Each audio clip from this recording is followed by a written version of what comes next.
ఆయన చేత ఎన్నుకొనబడితే మనుషులను పట్టు జాలర్లుగా మనం చేస్తాము. ఈరోజు చాలా మంది ఆంధ్ర ఎవాంజలికల్ లూథరన్ సంఘంలో ఉన్నటువంటి కాపరులను చూస్తా ఉంటే వారు దేవుని చేత ఎన్నుకొనబడ్డారా అని ఆశ్చర్యం వేస్తాం. దీనికి కారణం ఏమిటంటే చాలా మంది సంఘ కాపరులు ఈ సంఘానికి ఎంత అవమానం అంటే ఫోర్జరీ సర్టిఫికెట్స్ తోటి పాస్టర్స్ గా వచ్చేస్తారు ఆంధ్ర ఎవాంజలికల్ లూథరన్ సంఘంలో. వారు దేవుని చేత ఎన్నుకొనబడినటువంటి వారు కాదు. వారి క్రియలను దేవుడు చూస్తా ఉన్నాడు. అందుకొరకు వారిని ఎన్నుకొనబడలేదు, వారంతటా వారు వచ్చారు.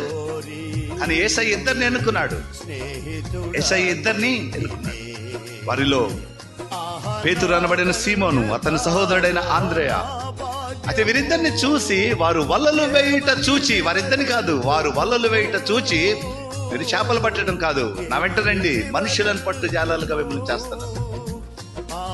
పేతురు యేసయ్య సెలక్షన్ ఎటు పోదు. యేసయ్య సెలక్షన్ అంటే ఎలా ఉంటుందంటే,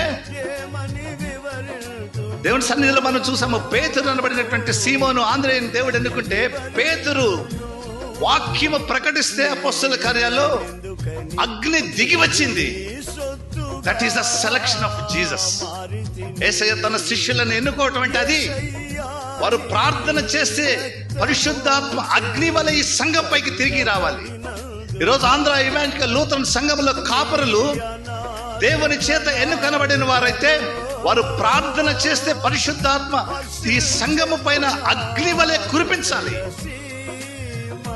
ఈరోజు ఆంధ్ర ఎవాంజలికల్ లూథరన్ సంఘానికి ఉన్నటువంటి సమస్య ఏంటి? So what is this spiritual crisis?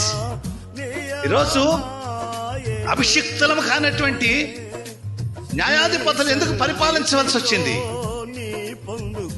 దేవుని చేత ఎన్నుకొనబడినటువంటి పరిచర్య కొరకు ఎన్నుకొనబడినటువంటి వారు మనుషులను పట్టు జాలర్లుగా మార్చబడాలి. What is the vision of the pastors?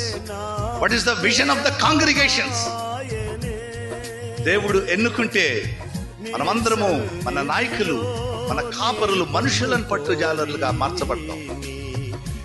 ఒక్కళ్ళే కాదు, ఇద్దరే కాదు, నేను నలుగురని చెప్పాను. యేసయ్య ఇంకా ముందుకు వెళ్తున్నాడు. మనుషులను పట్టు జాలలుగా చేతునని వారితో చెప్పాను. వెంటనే వారు తమ వలలు విడిచిపెట్టి ఆయనను వెంబడించిరి. తమ వలలు విడిచిపెట్టుట అంటే దేనిలో వారికి సంపూర్ణమైనటువంటి జ్ఞానం ఉందో. నేను చేపలు పట్టడంలో నాకు మంచి స్కిల్ ఉంది అని అనుకుంటే నా స్కిల్ విడిచిపెట్టి దేవుని వెంట వెళ్ళిపోవటానికి నేను ఇష్టపడతాను. నేను ఎంఏ చదువుకున్నాను, పిహెచ్డి చదువుకున్నానంటే దేవుడు పిలిస్తే నా పిహెచ్డిని విడిచిపెట్టి దేవుని పరిచయకు నేను ముందుకు వెళ్ళిపోవాలి. పేతురు చేసింది అదే, ఆంద్రేయ చేసింది అదే.